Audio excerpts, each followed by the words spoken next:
Hey, what is up, everybody? It is Dirty and DZAN. What is going, everybody? It is June 9th, 2021 for us, Friday for you.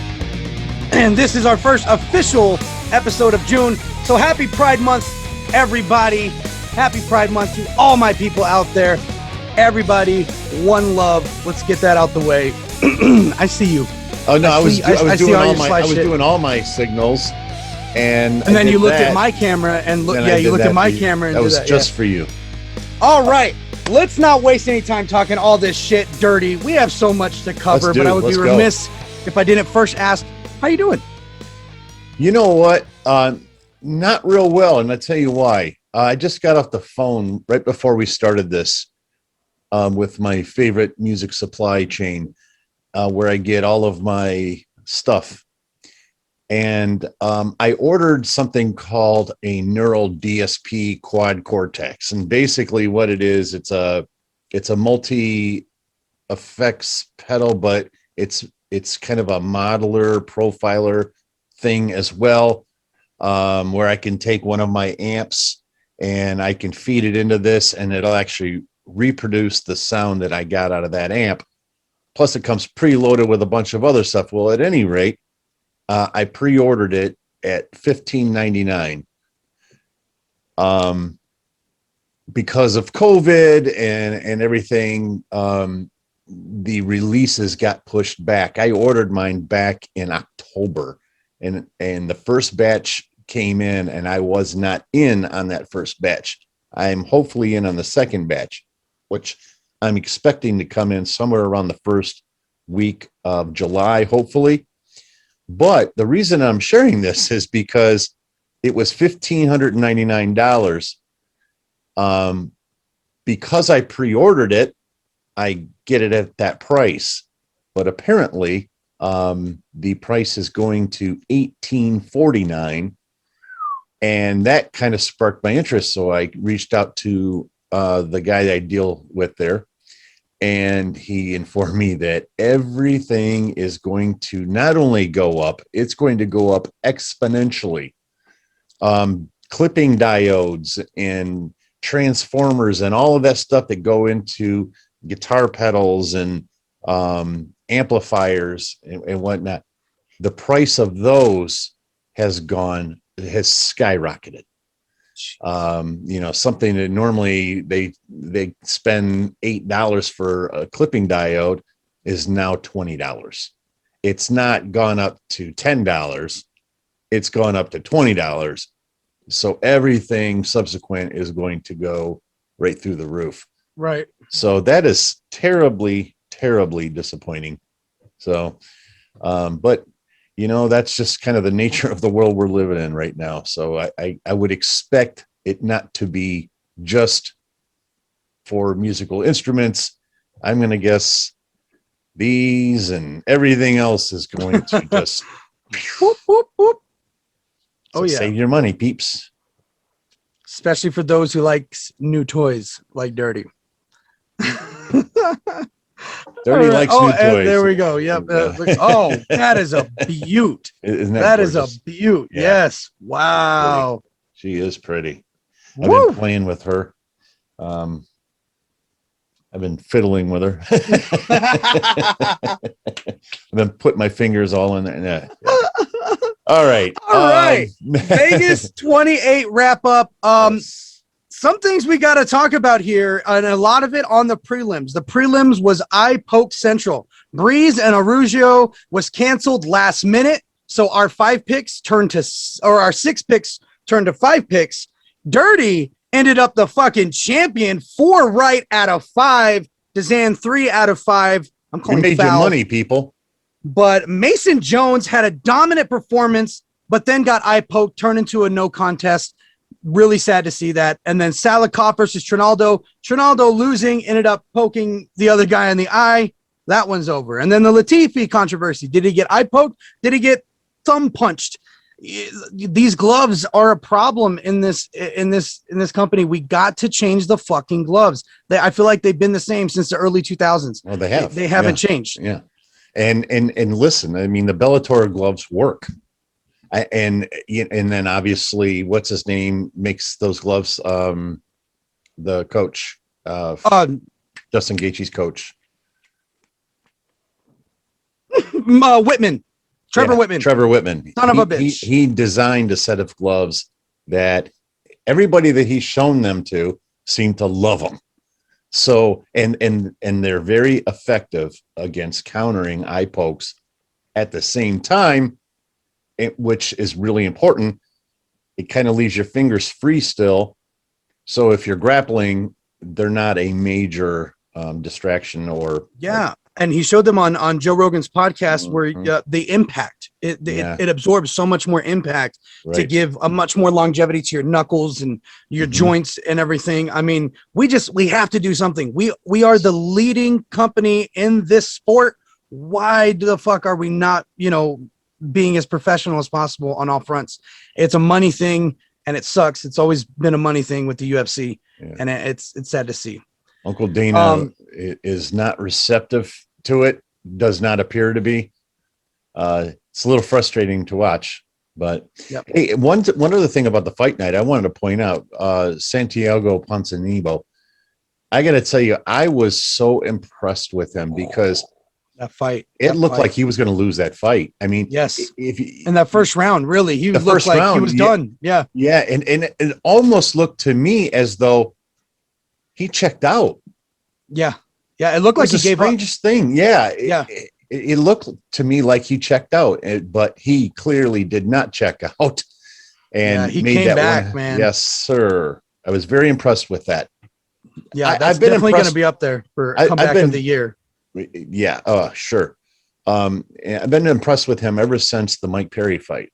From that point on, man, oh man, he's been really cranking it up. When you get those fighters that are so game, that's what draws you in. You love watching those people, man. He's so game. Sir.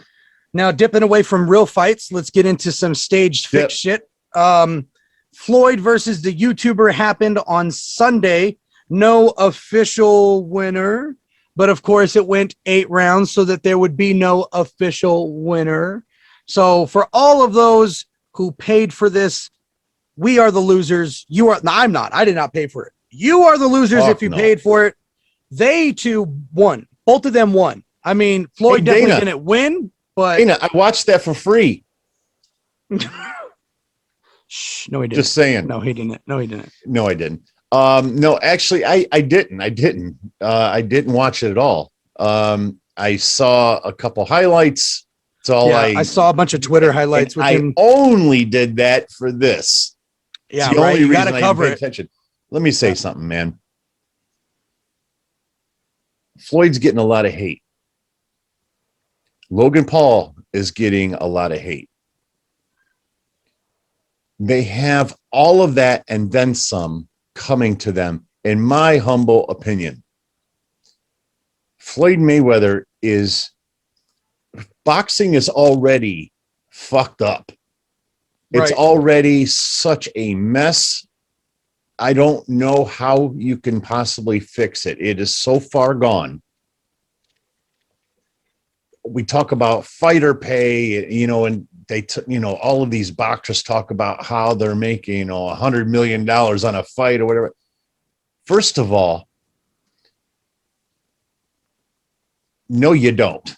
Those numbers are so skewed. We don't know what they're really getting paid. A. B, you're talking about such a select few that make that type of money. I don't know if people are aware, but the people on the prelims, those guys make $500. $500. So you're in training camp for 6-8 weeks. You've got a manager, you've got, trainers and teams and all of that stuff. What are you going to do with $500? So this whole conversation is just stupid. It's such a stupid conversation because it's the haves and have-nots. The UFC can be the haves and have-nots, but the space between them is not near as great. So yes, maybe the high end Conor McGregor only makes 15, $20 million in the UFC. And that's on the high end. But you've got prelim fighters that are making 20, maybe 40 grand. That's not too bad. Yeah. So with that said, Floyd Mayweather has taken a sport that is already in shambles, where you didn't think it was possible. He still found a way to drag it and sink it just a little bit lower. Come on, man. This is not even funny. Yeah. It's not entertaining. You are supposed to be the champion, waving that flag, and you're not waving a flag. You're wiping your ass with it. Yeah. That's all I've got for it, man. It's a fucking farce. It's a joke. And listen, man, I'm willing to pay for entertainment, and you can entertain me in many, many ways. But you're not going to get my money for that nonsense. And I'm pointing south because it was just an hour from here. You are not going to get me to pay for that type of nonsense. It's not entertainment to me. If you did do it, if you did pay for it and you enjoyed it, that's fantastic. I got no hate for you. But you ain't getting my money. And that's the bottom line, because Dirty D said so. Speaking of bullshit, that's a great segue. Tyron Woodley versus the other YouTuber, the other YouTuber, the YouTuber brother, Jake Paul. That's confirmed in a boxing match on August 28th, 190 pounds, 10-ounce gloves. I do not believe this is an exhibition. So I believe this is a pro fight. This is a pro fight. So there we go. I'm hoping he knocks his fucking block off. But as we've seen before with these Jake Paulers, I have a suspicion in my body and soul that these guys are being paid a hell of a lot more to lose a fight. It is very worth noting, and DZAN and I talked about this yesterday, that the rumor mill has already begun on Tyron Woodley taking a dive. It started with Colby Covington, and now it's branched out into several other people that are saying that, you know, because Tyron Woodley's financial situation, which we have discussed before, right, and apparently there's a lot of truth to this. He is in a lot of financial trouble. He is willing to take a dive for a big payday. Listen closely, people. Tyron Woodley might be a lot of things.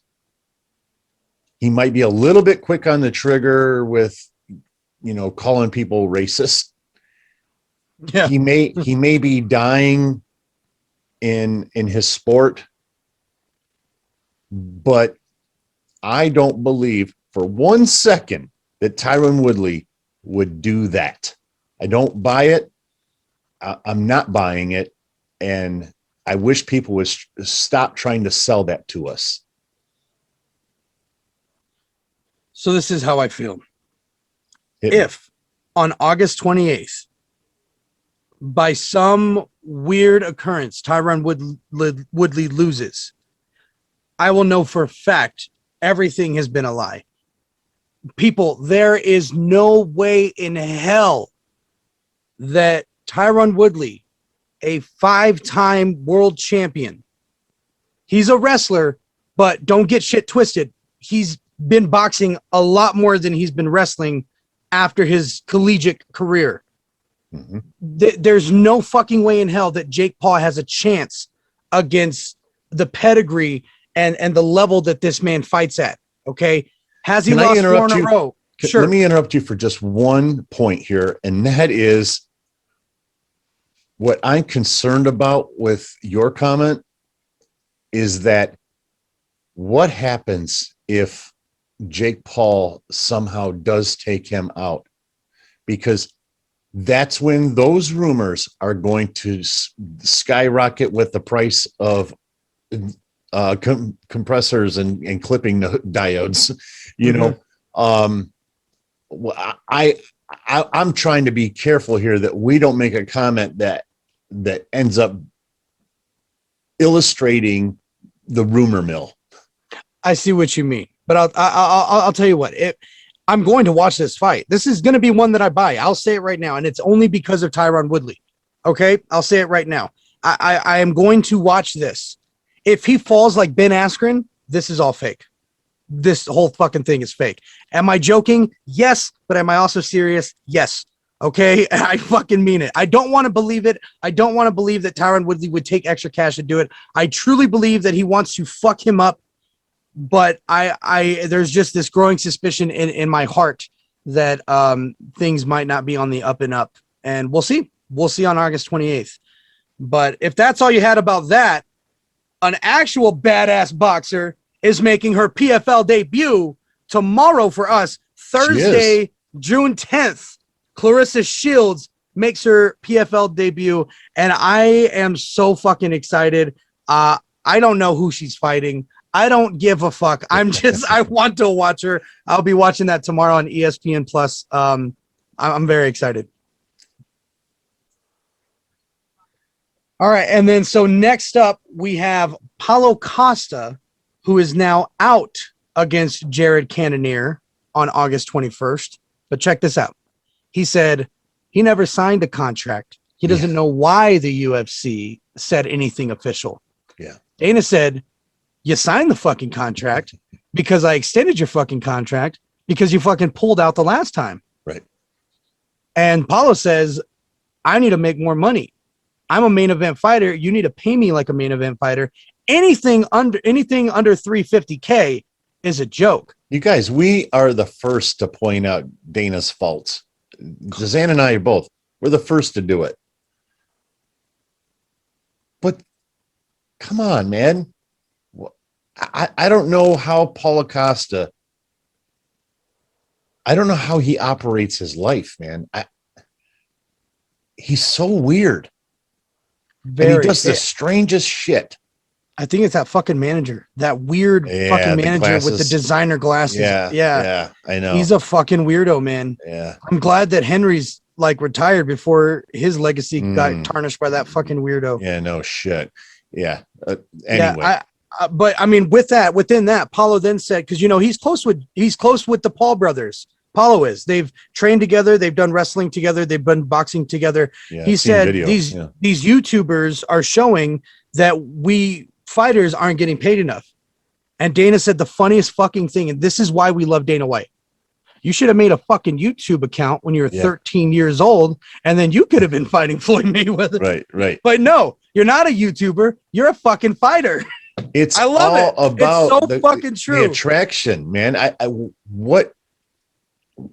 It's mind-boggling how these guys who are not stars, who do not draw, think that they can make Conor McGregor money, John Jones money. It's not going to work, man. You're never going to beat Dana with this one because he's got a leg to stand on. Yeah, you're in a fucking contract. How about that? He says, all I got to do is offer you 3 fights a year. If you don't want to fight, don't fight. If you don't want to fight here, I suggest you fight out your contract and fucking go somewhere else. Right on. I mean, it's true. Beautiful, right? Beautiful. So we may or may not see. Oh, and the bow on top of that whole thing is that Kevin Gastelum is fucking stepping up, and he will be fighting Jared Cannonier on the 21st. And what a fight! Kevin Gastelum, man. Kevin Gastelum. Yeah. Bro, he's the fight with him and Israel Adesanya. When Dirty and I talk about our top 10 fights of all time, that one's going to be in my top 10 and really close to the bottom. That was one of the greatest fights I've ever seen. Definitely the best middleweight fight I've ever seen in my life. That was Kevin Gastelum fight. Just brings it, and he makes everybody bring it. He brings the best out of everyone, win or lose. And like I said, never count out never go against my boy Jared Cannonier. So I think he's gonna get the job done. I'm not sold on him like you are, but I get you. I get you. It's all right. I bought in early. It's okay. You'll buy in when the price is a little too high. And I'll be like, nah, D, fuck off the wagon. All right, ladies and gentlemen, it's time we get into. Says the guy that has yet to buy any stock in Endeavor. I'm a little too stupid right now for stocks. I will be the first to admit it, but I will do my fucking homework and I'll get it. All right. Robinhood, man. It's blasting me on there. Ladies and gentlemen, we have one hell of a fucking fight card coming up this weekend. UFC 263. And as you guys know, Dirty and DZAN, we do our pay-per-view picks right here live for your fucking faces. And then as soon as this is done, I post them up on our social medias, which if you guys are not fucking what are you waiting socials, for? Go to Dirty and DZAN on Instagram and Twitter. I post up the best clips that are all DZAN bias on that account. So please fucking show up, you know? Hey, listen, pause this video, grab your phone, Dirty, the letter N, DZAN, Dirty and DZAN.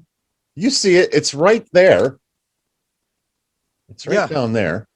And for all you fucks that like that short form content and don't like to hear us talk for an hour, I put the best shit up on there. So see, there you go. Check it out. You can clips up on there. You can cheat us and everything. Exactly. All right, guys, it's time. We got 5 amazing fights. So let's get into it right away. Dirty, I want you to start us off. Paul Craig versus Jamal Hill. Go. I can't, man. I don't know what to do here. I said go, though. I know, but the other ones, nope. Well, I wouldn't say no problem, but right. I'm still struggling on this one, man. Just to play it safe, I'm going to go with Paul Craig. That's playing it safe, Dirty. It's playing it safe. Playing it safe. Well, it's safe because I don't know enough about Jamal Hill. That's why it's playing it safe. Okay. All right. Jamal Hill, I think, is going to knock Paul Craig's head off his body. But I will say that Paul Craig is Jamal's toughest opponent that he's fought. Paul Craig, again, a very game opponent, and again, an opponent that's going to take you wherever the fucking fight goes. On the ground, standing up. Levels. He's going to take you. The one thing I am scared about. I'm going to keep interrupting you. I hope I don't speak. I hope I don't speak this into existence, but I am worried about a guillotine. But I think Jamal Hill wins it. So Dirty's got Craig. I have Hill. It's looking good already, ladies and gentlemen. Well, I'm better than you at this. So anyway, only on the last 3. No, only on the last 3. I've always been better than you on this. Okay. Next up, you go next first. All right, Damian Maia and Bilal Muhammad. Damian Maia, if I'm not mistaken, this is going to be his last fight. It may be, it may not be, but either way, I don't see him winning this fight. I see Bilal winning this fight. I got Bilal in this fight. Same here. I like Bilal Muhammad a lot, but especially since his dad's store got robbed and all that whole story, and I just kind of really became a fan of him. And quite frankly, his last 3 or 4 fights, he's looked really good in. He's not going to blow your wig back by any stretch, but he is a very solid fighter. But the thing here is that Damian Maia has been on a steady decline, and I just listen. If they were both fighting in their prime, this forget it, man. You're going Damian Maia all day. Yeah. But yes, sir. I just don't see a win left for Maia. He's just not looked good. I think he's a little past the twilight of his career. I mean, I know he's coming off of win of Ben Askren, but let's be honest, that's striking. Hey, talk to Jake Paul, man. Okay, first, next. So we got Bilal. I'll go first this time here. Wait, hold on. I want to surprise you. I want to surprise you with this real quick. Okay. I think it's only right. I know we have 2 title fights, and I know we usually try and give the people how we think they're going to win. I know you. I think it's only right.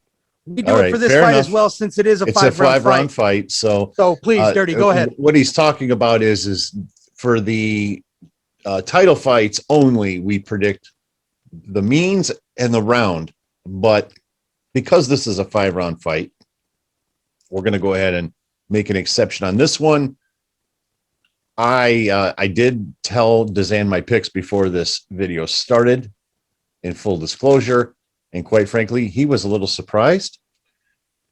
And I think a lot of people are going to be by this pick, but I'm going to go with Nate Diaz. And I'll tell you why. Have yet to be wowed by Leon Edwards. I have yet to be wowed by him. He's looked really good. Absolutely. He's looked really good. He's looked solid. But you guys, Nate Diaz can go to the deep waters with the best of them, which is why he is the one that insisted on this being a 5-round fight, because he knows in the end, rounds 4 and 5 generally fall to Nate Diaz.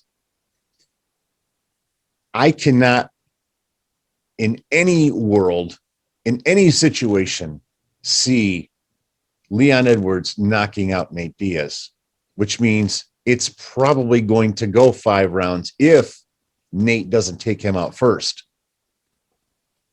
Nate only has to get one of those first 3 rounds, in my opinion, to win that fight, because I do believe wholeheartedly that he wins 4 and 5. And I don't think there's much question about that. If he can just get one of those first 3 rounds, it's a wrap. That's how I feel. But I did not pick my means and round. And this is going to go against everything that I just said. But I am going to take Nate Diaz via submission, 4th round. I thought I wanted to talk so much shit, but everything you said made a lot of sense. I think you're right. He is definitely a 4 and 5 round fighter. He probably wins any 4th and 5th round against anybody he fights. And so if he does get 1 through 3, he has a good chance. I think that this is obviously going to be the fight of the night. I don't want to say too much more because Dirty just said it so perfectly well. I will say I think that this will be a split decision victory for Leon Edwards. And here's what I'll just say about Leon. That could have, I could see that happening. Here's what I see for Leon. Crisp, accurate kickboxing. I think he's going to try and pick Nate apart very early and keep the distance. And I think that we might get another big cut because Nate is very prone to cuts. And I think that Leon is going to play his angles right and get out of sight. And I think that he's going to outsmart Nate a little bit early. And, you know, Nate will fucking do what Nate does. You just brought up a really, really good point. And that is, and I don't even know if you did it purposely, but I did. Of course you did. I think this fight could depend on who the referee is because of what you just said. With the cut, right? With the cut. Big John McCarthy, he doesn't ref anymore, but he was notorious for letting fighters fight. Yeah. Herb Dean, a lot of times will let fighters fight. Yeah. Peterson, Keith Peterson he will not. He'll stop right away. Yeah. There are a couple other referees. Mark Goddard? Mark Goddard. He will not. He will stop that fight. He will stop that fight. Yep. So I think it's going to depend a lot on who the ref is. And and the commission too. They're not in New York anymore, so that's always a good thing because New York has the worst commission, and their doctors are shit. And Texas is not much better, but that's the one that kind of fucked up the BMF fight for us. Was the New York Athletic Commission. So I think they're in Jacksonville. Are they not? Are they in Jacksonville this time, or are they in Texas? They're in. Oh no, you know what? I think they're in Arizona. I think they're in Arizona this time. Okay. I think Okay. I'm not 100%. Oh, sure, it is. but- It is. It is. Okay, It's at okay. Gila River. Okay, so Yeah. you know what? He might have a good chance of this not being stopped due to a cut, Right. but it's always going to be in the back of my mind with Nate Diaz. The Always. right eye, the left eye in particular, he has so much Below, scar tissue over him. above and below. Yeah. That's what I'm worried about. But I do see Leon Edwards split decision win against Nate. And I'm sorry we took so much time on that fight, but I really think that that's the one fight that a lot of casual fans are very focused on and wanting to buy in because Nate is such a great prize fighter. I mean, it makes so much sense. He's one of the best ever. Yeah. But now here comes the hype. You're going first. You're going first this time. I am going first because I think that the 3-week notice for Figueiredo and Moreno was too short for both of them, right? So they were kind of on even playing fields. But I think that the Assassin Baby is going to get it done this time. I do not for 1 second forget the power that Davison Figueiredo has. I've got him already. I've got him already, you guys. No, he does not. No, the fuck he does not. Look at the history, guys. Just tune him out right now. Every time he starts talking, hit the pause button. Every time I start talking, better yet, hit the mute button. Listen, it's a wrap. We don't even have to get into the last fight. I've already beat him. You're so funny. You're so fucking funny. Put money down. You better pay attention to Dirty. This fight is going all 5 rounds. There will not be a stoppage. There will be a lot of technical work. I don't know about that. There's going to be a lot of technical work, and I think we're going to get a 5-round decision, baby assassin. Now I'll pass it over to you because you're so keen on fucking talking about this one. Haven't even picked the means and round. Well, I said it's going to be a 5-round decision. The baby assassin is going to get it done. So that's unanimous decision for baby assassin. Okay. I don't see a stoppage.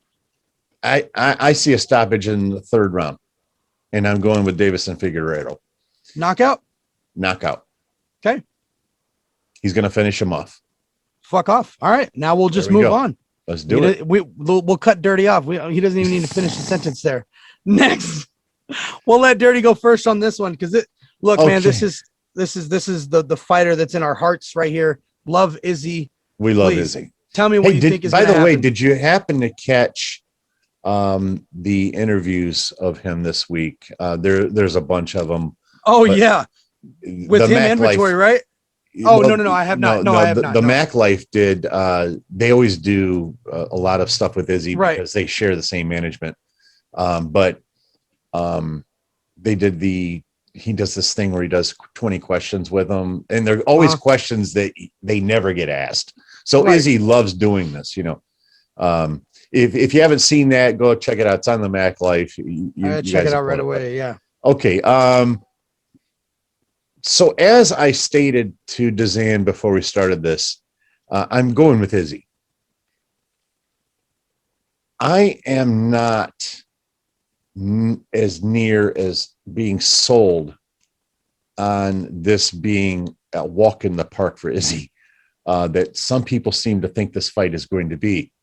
I could very easily see Marvin Vittori winning this fight. I could easily see him knocking Izzy out. I don't expect that to happen, so I'm not going to pick that to happen. But I think Izzy wins with a decision. Oh, okay. And I think it's going to be. I'm gonna go split decision. Izzy. Wow. So the same thing that happened last time. Look, Dirty is predicting a deja vu because let's not forget their first fight happened in this location. Not really though, because I do expect more fireworks in this fight. Okay. I just don't know that either one has the ability to take the other one out. Got you. Okay. That's so they were at this event, the same venue for their first fight. And now they're going back to the same location for their second fight. And Izzy won split decision. I didn't realize that.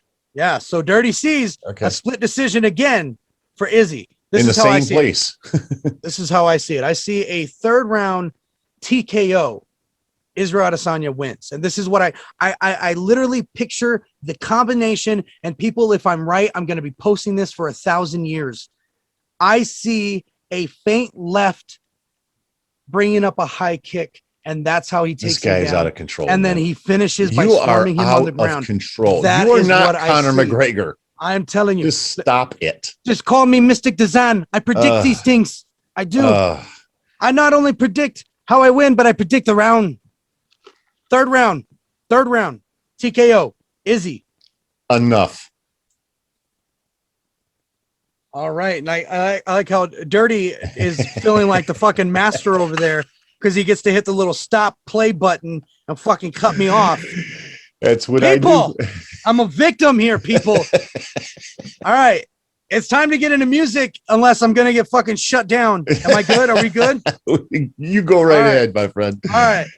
So, guys, ladies and gentlemen, we had a lot of great projects come out this week. I listened to one of them, trying to get through the other one. We had Tech-9 and Hush come out with a 7-track EP called Blight with the B in the beginning of it. A lot of it, I got to be honest, I'm a huge Tech fan. He is my top 3. I was not a fan. Really? His lyrics will always be amazing. I don't know if Hush, I don't like Hush, one, and I don't know how I feel about the vibe of the album. It's very hardcore EDM. Really? I love dubstep, but it's different than that. It's the single that they came out with, Let Lost Happen, was amazing. But think about that track and then that dub influence, the EDM influence turned up to the max. You get a really great verse from Tech, and then you just get fucking noise. I don't like that. I like dub when it's got a groove, when it's got steps, but when I'm just hearing saws out of time, out of tune, look, nothing was wrong with Tech. Nothing was wrong with his delivery. Nothing was wrong with his performance. There's a couple songs on there I like. And to be honest, it's only a 7-track EP. But when I go to a Tech project, I'm expecting, as a diehard fan, to like every fucking track. Right. And I liked about 4 out of 7. And to me, that's disappointing as a Tech fan. Because I know what a Tech fan you are, as am I. Yeah. I haven't dug into that yet. I'll tell you right now, I will probably never listen to that project again. Maybe one or 2 songs from that probably has replayability for me. But man, hopefully my mind will change. I will give it another listen because it is Tech. But yeah, first listen through, very disappointing. 4 out of 7, I guess, ain't bad when you're a regular artist, but when you're up there like Tech is, I don't know. I just kind of felt a certain way about what it. You're saying. I get it. Yeah, But on the reverse end of that, we had Lloyd Banks come out with an album called The Course of the Inevitable, and this is fucking vintage Lloyd. I only heard the first 2 songs, ladies and gentlemen. There's 18 tracks, I believe. I only heard the first 2 songs. 18. Oh God, here we go again. Listen, that's called an album, Dirty. That's called an album. Not. That's called a War and Peace. That is an LP. I can read a book 18 tracks. 18 tracks is an LP. All right. This is an LP. Sorry. 18 tracks is ridiculous. That is ridiculous. Anyway, I got a little bit for you. Okay, please. As I reported a few weeks ago about Dave Ellefson of Megadeth. So it doesn't look bad from what I can tell, as far as, you know, whether he was with an underage girl or not. It doesn't look like that at all. As a matter of fact, he passed a polygraph. And yeah, but Megadeth still decided to part company with him, and he's an original founding member. He was the only remaining one. I got to be honest with you. I'm a little disappointed with Dave Mustaine, the primary owner, if you will, of Megadeth. He seemed to be a little quick on the trigger. It was a very quick decision. Now, one can only wonder if maybe there were other problems and this just kind of piled on top of all of that. But I was a little surprised and a little disappointed in his speed of parting company with the other Dave. But I guess I get it. But he did nothing wrong. Right. Well, he cheated on his wife. But hey, that's not my business. I don't care Right. about that. That's none of my concern. I don't know. I was just a little disappointed with it. And another thing is there's some rumor going around, and this will go right over your head because you're not into this stuff, but John Five, who is one of my all-time favorite guitar players, he played for Marilyn Manson. He played for he plays right now with Rob Zombie. He's been Rob Zombie's guitar player for the past 10, 12 years. Oh, wow. But a lot of people don't know this. When David Lee Roth released the DLR band project, the guitar player on there was named John Lowry. John Lowry is John Five. People just didn't realize that. It wasn't until he joined Marilyn Manson, and Marilyn Manson gave him the name John Five. But nevertheless, there's some rumors circulating that John Five and David Lee Roth are going to get together for some kind of project. So that's really exciting to me. Ooh. I'm a big David Lee Roth fan and a huge John Five fan. So yeah, I'm stoked about that. Sounds like one heavy album right there. Yeah. Shit. Well, Dave doesn't do heavy stuff. It's more Van Halen sounding. Okay. Kind of like almost like a pop rock. Yeah. More of an edge than that. Right. Pop, right. But a little more mainstream. Much more mainstream. Yes, yeah. Much more. So, and Dave is notorious for being able to write good hit songs. So I'm looking very, very forward to that. And also, lastly, Def Leppard is in the studio and they will be recording an album. Ooh, speaking of all these new albums popping up and rumors and shit, TDE on April 28th posted a picture of a loading screen and said the wait is over. That was on April 28th. Now, last week, I don't think he understands and comprehends what the word over means. Right. On or last week, the game said we got a K-Dot album right around the corner, ladies and gentlemen. So now a lot of people are putting that TDE picture, and then what Game is saying. Rumors are this summer is going to be really fucking hot with a new Kendrick Lamar album for the first time in 4 years. And I got to say, if that happens, the world will shut down for a week so everybody can listen. He's my favorite alive rapper. Right. I love Kendrick Lamar. He's just the GOAT, the living GOAT, if you will. Yes.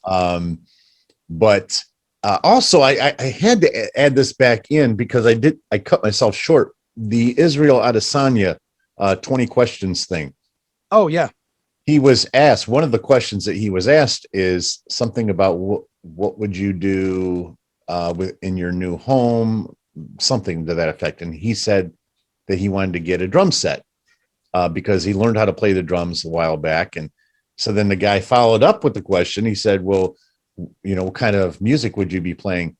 And he gave two bands. Trying to think of the second one, but the second one was System of a Down, which I was like, is he? Okay. Check you out.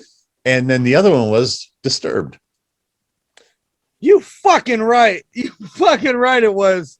Yep. Oh, that's amazing, bro. That's amazing. Yeah. Listen, Dirty, real recognizes real. Yeah, and I wanted to keep that K-Dot thing a secret. I wanted to see your face during it because I know he was your favorite, so I thought you'd get a kick out of that. I'm really excited for that. Hopefully it comes out soon. It's very exciting. The last thing to talk about before we get into the singles of the week is DMX Exodus album and our thoughts on the album. I will start so Dirty can collect his. I thought Lil Wayne had the single-handed best verse on the entire album. I think I replay that song the most for his verse.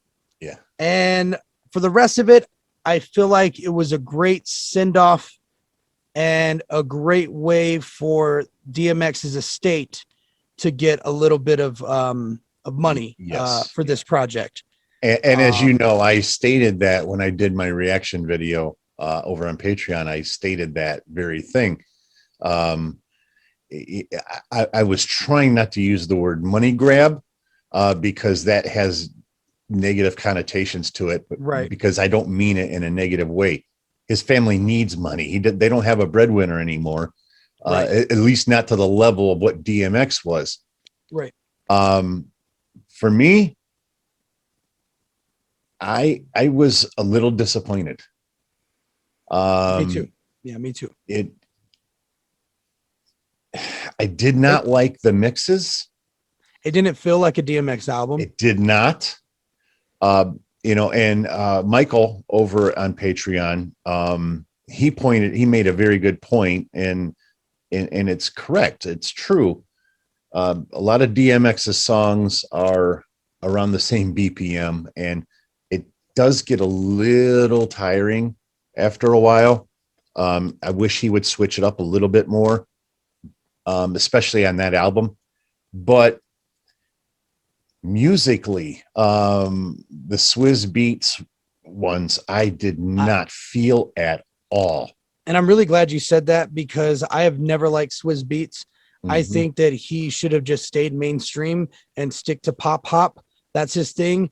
Do not come into, some real, when you get into lyricist zone, hardcore when you get into some real rappers and that shit, when the fans are listening to the lyrics, they don't want to hear your weird fucking tambourines and your weird off drums and crazy high synths. I don't need that shit. I don't want to feel that was what bothered me the most. And as you know, I stated this, the Oberheim synthesizers that he uses, they are tiring after a while.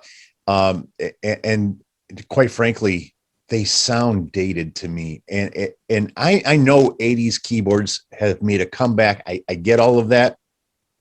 You give me a good saw bass and I am down. I love a good old school 80s saw bass. Mm-hmm. It's just a great sound. You know the song Dare from Gorillaz? It's the one that's on the Peloton commercial. I went back and I listened to it on YouTube. Yeah. Is that a great dope ass song or what, man? Great fucking song. 2 notes in it. And they're both it's just a saw bass. But it just takes over, man. I love a good old saw bass, but those Oberheims, that airy sound, it just, there's no way to not have an Oberheim sound dated. Right. And I don't know why he's got this fascination with Oberheims, man, but every I think song, the subtlety is key. And when you do have those sounds, just like the Gorilla song, be subtle with it. It can be simple. You don't need to make it too complicated, because synths are naturally catchy. Your ear is attracted to it. But when it's too high and it's too in the forefront, it gets too distracting. And when you already couple that with DMX's delivery, DMX has a very unorthodox delivery. He speaks to you in rhyme form. Mm-hmm. And it doesn't work on a hype Swizz beat. And I don't want to be shitting on this album. I just really wish that Swizz was not a part of it, to be honest with you. Same here. I think it would have changed the complexion of everything because of the Oberheim synthesizers, because of the mix job that they did, where it's not just the fact that they're Oberheims, they're really loud. Yeah. They eat up the space. And it was just, in my opinion, it was just laden with too many problems. With that said, I didn't hate it. I can listen to it and I will listen to it more. It's just, I was a little disappointed with that aspect of it. And actually, I was terribly disappointed with that aspect of it. Yeah. But nevertheless, I love DMX, and because X is dead, I feel a little bit of an obligation to his family to keep supporting, you know. Right, and bump it, right. Yeah. And I'll end it with this. You could tell, and you made this point several times when you were watching or listening to it back. You could definitely tell where they had cut his vocals out and chopped them up and put them into places. Listen, it was obvious. I understand it's a posthumous album, but there are ways to do it. Yeah. And I'll say this now, and Dirty doesn't know this, and he probably has no idea about this album, but will probably really want to hear it. The best posthumous album I've ever heard is Tupac's Loyal to the Game. And it was produced by Eminem in 2005. The way that Tupac's vocals are laid on here, several songs you've heard before, never fucking heard them like this. Right. And that is the mark of a great posthumous album, is to bring that man into these times and to make it sound like it's current and like it's on point. And I'm really upset because DMX was very recent. Yeah. I felt like they should have put a little bit more work right into the mix. Right. Now, with that said, I got to say, I'm impressed with the list of people that supported it, that did features and stuff. Everybody fantastic. Killed it. And let's not, absolutely. Again, everybody killed it. Again, guys, this is not a shitty album. I don't like Swizz Beatz. Mm-hmm. I think DMX's verses were great. They just were not mixed well on a lot of them. They weren't timed up right. I don't think it sounded right on a lot of his. Right. But you could literally hear choke points. Exactly. Where they were cutting it out. That's, and as you stated, I pointed it out immediately because as soon as I heard that, I'm like, oh, fuck. You're like, whoa. Shit. I don't like the fourth wall. I don't like that fourth wall being broken down, right? Right. Keep me in it. Don't show me what's behind the curtains. Right. When I start hearing that shit, it gets me out a little bit. Mm-hmm. It makes me feel like, okay, you missed something here. And if I could hear it on the first listen, it's bad, man. It's bad. You made a statement about best posthumous albums of all time. In full disclosure, I'm not referring to an album, but I have to say that the best posthumous album that I have heard, or music that I have heard, is Mac Miller. Miller, a couple of those songs that they did. Oh man! And I'm gonna be honest with you, I did not hear that posthumous album. Oh, so okay. I need to go back and listen to that. I don't want to speak out of turn because again, everybody knows you know a lot more about this than I do, but when I received the request to do these songs, they were just the songs, so I don't know what album they were from. Got you. I see. Or if it were from an album. Right. I'm pretty sure it was though. I just don't remember for sure. But at any rate, phenomenal music. Yeah. Okay, guys, that's our thoughts on the DMX Exodus album. Let's get into the singles of the week. This is the last thing I think we got to cover, unless D, you have anything else? No, this is it. And I got one last little reminder for you guys, but okay. Other than that. All right, singles of the week, people. Imagine Dragons, Follow You. What a beautiful fucking song. If you guys have not heard that just yet, great song. It gives me a nostalgic kind of feeling. I love Imagine Dragons. And this song was fucking Imagination fantastic. Dragons. It's their Imagination Dragons. Yeah, that's what everybody calls them. Follow You. Yeah, I know. Or a lot of the times they were being called Radioactive because that was their biggest single. I want to listen to the band Radioactive. Yeah, their single Imagine Dragons is fantastic. Well, the reason I said it is because what's the show Impractical Jokers? Did you ever watch that? Yes, I fucking love the Impractical. I know exactly what you were doing. And yes. He told them to announce them as Imagination Dragons. Yes, I remember that. Dax, TNRG, the next rap god, 10-minute track. A lot of it was great, but I found myself at minute 7 pressing a little screen to see how much time was left. That's never good when you're listening to something on the first time. But I will say he fucking killed it. There's a lot of great flows. He has really great cadences. I just think the structure was a little off for me, but nevertheless, Dax, you land in the singles of the week. Congratulations, motherfucker. Then Token, Hi Billy. He did this, and I'll say I missed the first Hi, one. Billy. Yeah, Hi Billy. Okay, now this is going to be a string of things that we see from Token. As you know, I've been speaking about him a lot lately, him being a nice little troll for the hip hop community. Listen, hip hop Twitter does not like Token. They see him as this little troll, and he's taking it and running with it, and he's doing a fantastic job. Yeah. He did a song called Hi J. Cole, where he grabbed one of J. Cole's songs and he did his own shit on it. Yes. I did not listen to it. I missed that one, so I need to go back. I haven't listened to it either. Yeah. But he did another one called Hi Billy. This one I heard, and he did it over Billie Eilish's song, or like her first hit. And man, if my 8-year-old daughter was in this room right now, she'd fucking kill me because I can't remember the song. It's like Billie Eilish is her favorite. But it was like her very first big hit, and he did a song to it. Guys, high level lyricism on display. The intricate flow changes, the tempo. He never loses the timing, the clarity in his pronunciation whilst delivering similar sounding syllables, all while hitting metaphors, punchlines. And he's finding these niche little pockets that only a high level writer can do. Honestly, people, I was amazed by his vocal work. All bullshit aside, all of the little internet tactics aside, lyrically, this is a fantastic fucking song. And it's lyrical acrobats. I love lyrical acrobatics. This man, it's fully on display here. You really have to listen to it because at times the entire tempo changes. It goes from fast to slow, and he never stops rapping. He just raps from fast to slow. Guys, if you're not a rapper or not, if you don't really understand, it's very hard when you're in a flow. It's not just rap either. It's any genre of music. When you're in a flow and you're in a pocket and you're writing at a certain speed, and then for it to suddenly change, and then for you to just with your words know how to drag that next bar out and make sure that you're still hitting the weak beat and the strong beat. It's fucking incredible. And he does it so well. I was so surprised. I can't say anything else about it. High level lyricism. You guys need to listen to Token, Hi Billy at the top of DZAN's singles of the week. Right on.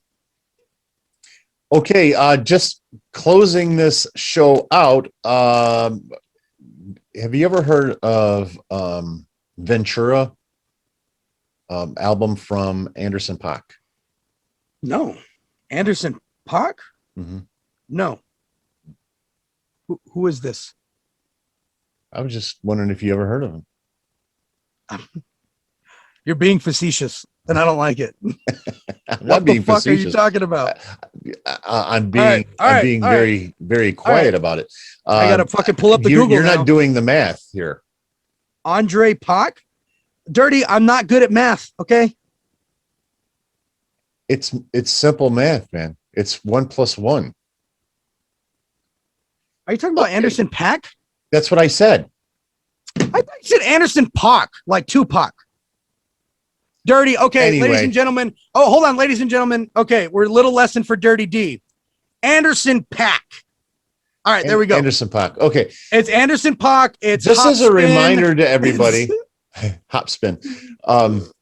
Just as a reminder, everybody, just like you saw Wednesday, we're going to be doing our tough reports every week.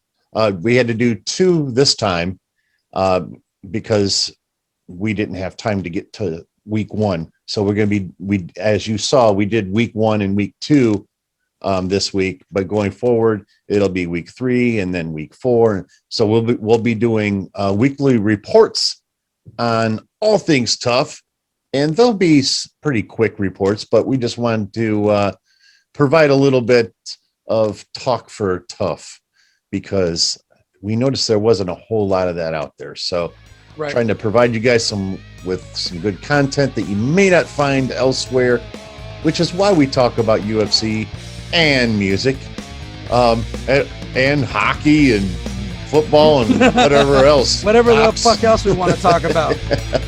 So that's what the fuck we do. That's right. We do what we do, and we do what we want to do. So anyway, hope you guys had a good week, and we will see you guys here next week. Peace out.